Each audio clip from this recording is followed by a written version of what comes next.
नमस्कार दोस्तों, मंजूषा virtual classes में आपका स्वागत है। डेली करंट अफेयर्स की इस सीरीज को हमने 4 भागों में बांटा हुआ है। पहले भाग में हम राजस्थान, राष्ट्रीय तथा अंतर्राष्ट्रीय समसामयिक मुद्दों पर चर्चा करते हैं। दूसरे भाग में हम विशेष परियोजना के बारे में बात करते हैं और तीसरे भाग में विशेष चर्चा के अंतर्गत हम हाल ही में चर्चा में रहे किसी विषय पर चर्चा करते हैं और लास्ट में हम आपको एक प्रश्न करने को देते हैं। वह प्रश्न क्या होगा उसका आप अंदाजा इस चित्र को देखकर लगा सकते हैं। This is about me, my name is Parvesh Tanuriya. तो चलिए शुरू करते हैं 29 अप्रैल 2020 का current affair. India rating and research ने नए वित्तीय वर्ष 2020-21 में भारत की आर्थिक वृद्धि दर कितने प्रतिशत रहने का अनुमान लगाया है। तो यह अनुमान लगाया 1.9%, फिच ने 0.8% और कियर ने 1.1% जीडीपी रहने का अंदाजा लगाया है। किस राज्य ने ठीक होने वाले कोविड-19 रोगियों को 2,000 रुपए देने की घोषणा की है। तो यह घोषणा की है आंध्र प्रदेश सरकार ने। आंध्र प्रदेश के मुख्यमंत्री हैं जगन मोहन रेड्डी और आंध्र प्रदेश की 3 राजधानियां हैं, कोंडोल, विशाखापट्टनम और अमरावती। आंध्र प्रदेश पहला राज्य है जो कि भाषा के आधार पर गठित हुआ था। किस देश की भूवैज्ञानिकों ने चंद्रमा का पहला डिजिटल भूवैज्ञानिक नक्शा जारी किया। तो यह नक्शा जारी किया है अमेरिका ने। तो आप यहाँ पर यह नक्शा देख सकते हैं।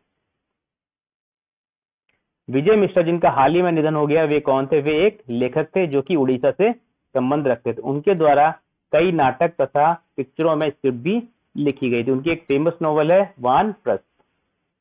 ब्रिक्स देशों की कोविड-19 के लिए हुई विदेश मंत्रियों की बैठक में भारत का प्रतिनिधित्व किसने किया। तो यह प्रतिनिधित्व किया था एस जयशंकर ने। एस जयशंकर भारत के पूर्व विदेश सचिव भी थे।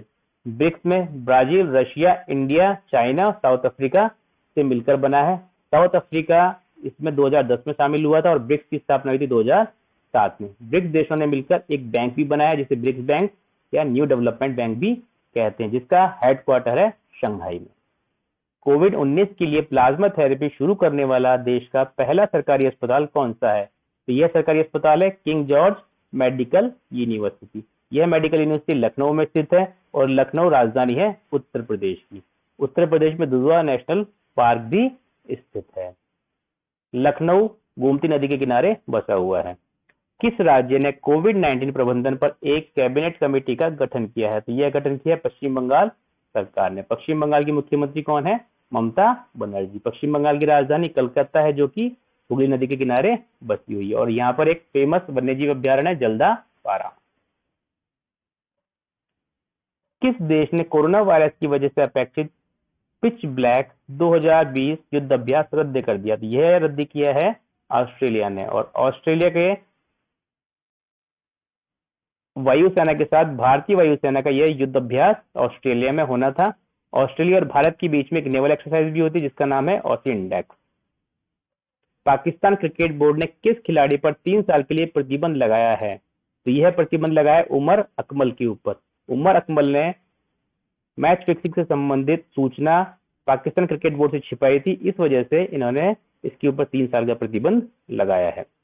एशियन विकास बैंक के द्वारा भारत को कोरोना से लड़ने के लिए कितना ऋण दिया जाएगा। तो यह ऋण दिया जाएगा $1.5 बिलियन का। विश्व बैंक ने भारत को कितना लोन दिया है, $1 बिलियन का और AIIB ने भारत को दिया है $500 मिलियन का लोन। अंतरराष्ट्रीय वित्तीय सेवा केंद्र प्राधिकरण का मुख्यालय कहां पर खोला गया। तो यह खोला गया है गांधीनगर में। अंतरराष्ट्रीय वित्तीय सेवा केंद्र वित्तीय मार्केट से संबंधित एक नियामक संस्था है। हाल ही में किस राज्य ने 30 जून तक सामूहिक सभा कार्यक्रम पर रोक लगा दी है। तो यह रोक लगाई उत्तर प्रदेश सरकार ने। उत्तर प्रदेश की राजधानी है लखनऊ और मुख्यमंत्री योगी आदित्यनाथ। बसपा जयंती 26 अप्रैल को मनाई गई थी। संत बसवा ने किस संप्रदाय की स्थापना की थी। तो इन्होंने स्थापना की थी लिंगायत संप्रदाय की। लिंगायत संप्रदाय एक शैव संप्रदाय है जो कि जिसके अनुयायी शिव जी की पूजा करते हैं।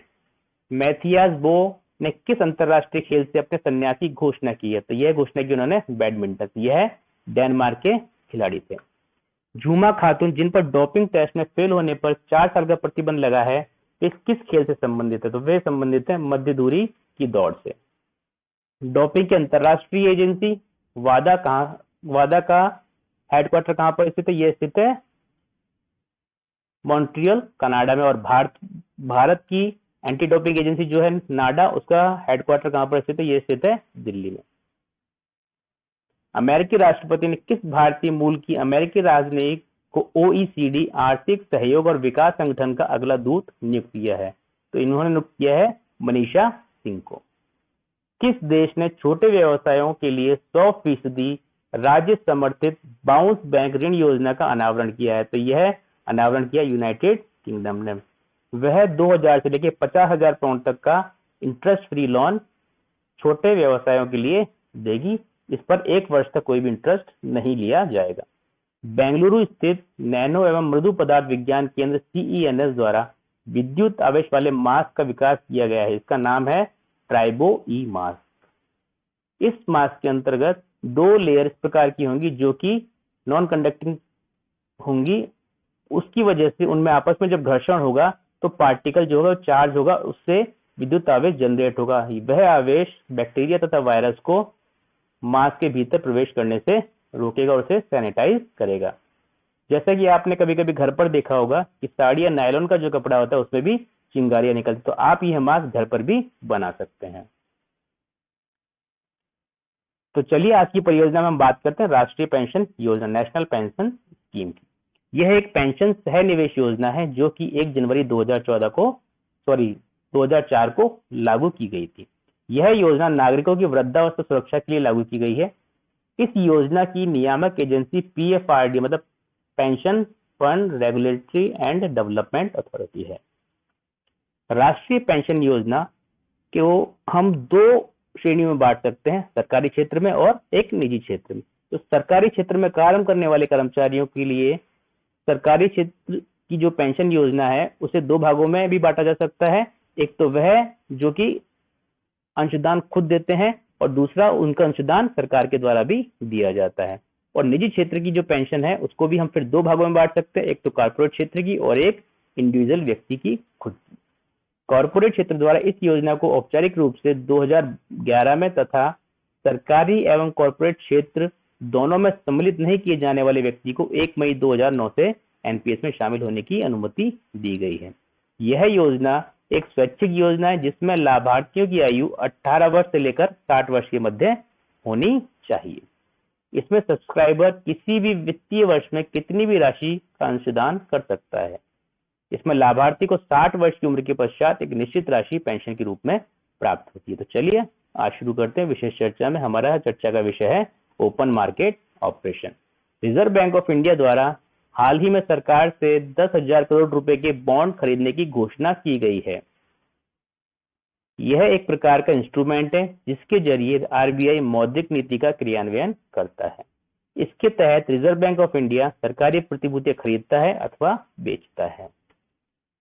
यह प्रतिभूतियां वाणिज्यिक बैंकों की सहायता से बेची जाती है। इसका उद्देश्य बाजार में मुद्रा की पूर्ति को नियंत्रित करना होता है।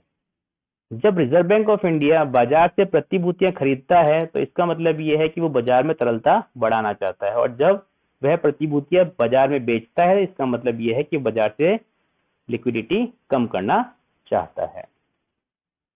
जब मुद्रास्फीति होती है तो RBI प्रतिभूतियों को बेचता है एवं अविस्फीति की स्थिति में प्रतिभूतियां बाजार से खरीदी जाती हैं। मौद्रिक नीति के अन्य टूल्स में repo rate, reverse repo rate, SLR, CRR भी शामिल होते हैं। मौद्रिक नीति का उत्तरदायित्व मॉनिटरिंग पॉलिसी कमेटी को दिया जाता है जिसमें 6 सदस्य होते हैं, उसमें से 3 सदस्य सरकार के द्वारा चुने जाते हैं और इस समिति का अध्यक्षता करता है रिजर्व बैंक ऑफ इंडिया का गवर्नर। तो आज के सवाल में हम बात करते हैं किराड़ू मंदिर की। तो आपको टिप्पणी लिखनी है किराड़ू मंदिर के ऊपर। मैं थोड़ा सा हिंट दे देता हूँ, यह बाड़मेर में स्थित है। तो इसी के साथ आज का करंट अफेयर समाप्त होता है। कल नए करंट अफेयर के साथ हम फिर हाजिर होंगे आपके सामने। तब तक के लिए नमस्कार, धन्यवाद।